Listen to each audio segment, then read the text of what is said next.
Au nom du Père et du Fils et du Saint-Esprit. Amen. Frères et sœurs, nous sommes au 8e jour de la neuvaine à Saint-Joseph.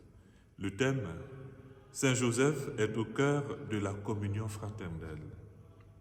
Texte de méditation, Luc chapitre 2, verset 48.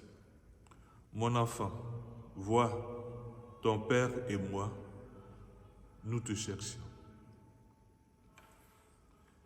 Par le baptême, nous devenons membres de la grande famille de Dieu.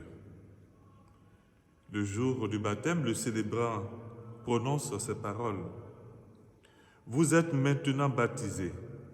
Le Dieu Tout-Puissant, Père de Jésus, le Christ notre Seigneur, vous a libérés du péché et vous a fait renaître de l'eau et de l'Esprit Saint. Désormais, vous faites partie de son peuple. Vous êtes membre du corps du Christ et vous participez à sa dignité de prêtre, de prophète et de roi. Autrement dit, nous sommes membres du corps mystique du Christ qui est l'Église, et donc tous frères et sœurs dans le Christ.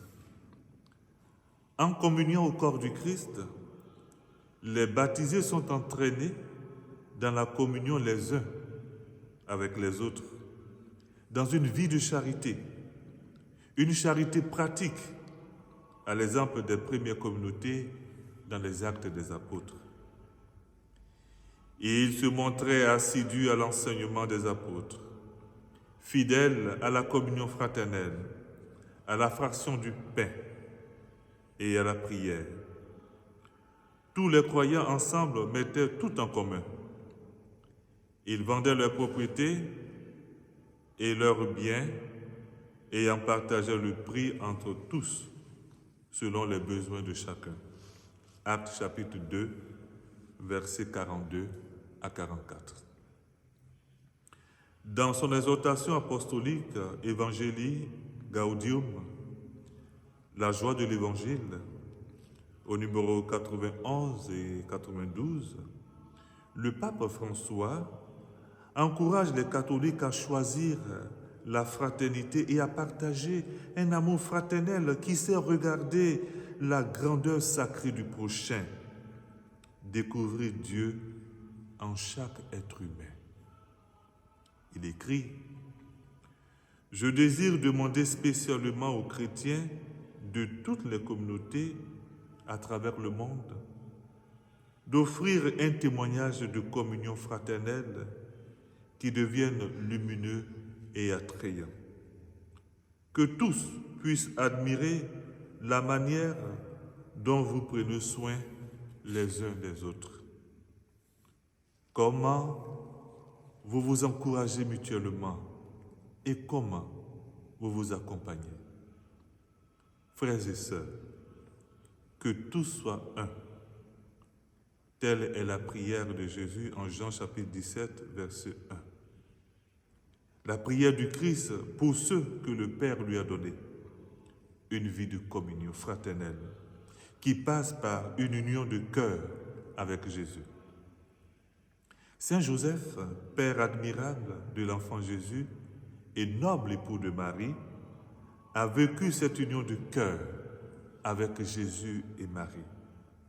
Demandons-lui de nous apprendre à être amour et instrument de paix dans notre vie quotidienne pour tous ceux et celles qui attendent notre aide. Confions-lui nos familles, nos communautés paroissiales, qu'elles donnent le témoignage de la communion fraternelle et qu'elles restent unies.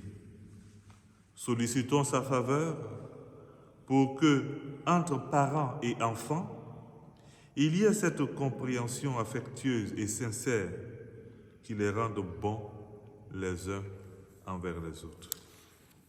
Je vous salue Joseph, vous que la grâce divine a comblé. Le Sauveur a reposé dans vos bras et grandi sous vos yeux.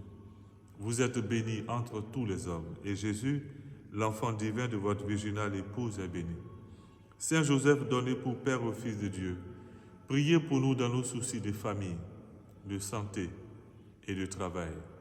jusqu'à nos derniers jours, et daigne nous secourir maintenant et à l'heure de notre mort. Amen. Que le Seigneur vous bénisse, qui vous garde, au nom du Père et du Fils et du Saint-Esprit.